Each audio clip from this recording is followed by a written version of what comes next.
जपानमध्ये अभिमान मराठी अभिजात मराठीचा सोहळा चांगलाच गाजला आहे आणि या सोहळ्यामध्ये एक तरुणी जपानीज जी आहे ती पुढे आलेली आहे आणि तिने सांगितलं की तिला मराठी भाषेची गोडी निर्माण झालेली आहे। तिने मराठी भाषा शिकण्यासाठी गेले काही महिने सातत्याने प्रयत्न केलेले आहेत।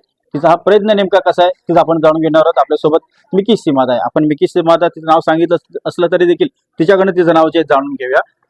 मिकी, तुमचं नाव जरा सांगा पुन्हा एकदा आपल्या मराठी प्रेक्षकांना। माझं नाव मिकी शिमद आहे।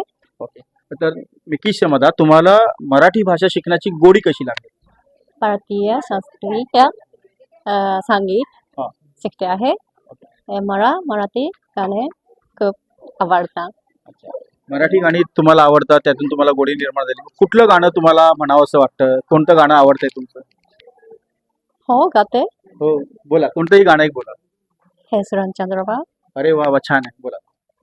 हे सुरानो चंद्रबा, हे सुरानो चंद्रबा, सौंदर्याचे कोशमाच्या प्रियकराला पोषवा, हे सुरानो चंद्रबा। खूप खूप धन्यवाद आणि खूप छान तुम्ही मराठी गाणं बोललात, त्याबद्दल खूप खूप धन्यवाद तुमचे। तर आपण पाहिलेलं आहे की मिकी सीमादा यांनी मराठी गाणं अतिशय चांगल्या प्रकारे गायलेलं आहे। त्यांचे सूर जे आहेत मराठी गाण्याशी जोडलेले, त्यामुळे मिले सूर मेरा तुम्हारा हे जॅपनीज एका तरुणीने सांगितलेलं आहे आणि एका प्रकारे हा दोन संस्कृतींचा संगम जो आहे तो जपानमध्ये आपल्याला पाहायला मिळतो आहे।